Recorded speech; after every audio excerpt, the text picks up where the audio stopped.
If you don't want to feel disturbed while doing work, gaming, or sleeping, you can use or enable the focus status on iPhone.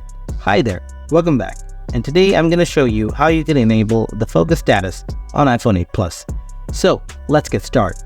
To do that, go to Settings, tap Focus, now tap Focus Status. Now you need to choose the option that you like. For work, you can choose Do Not Disturb. For gaming, choose Gaming.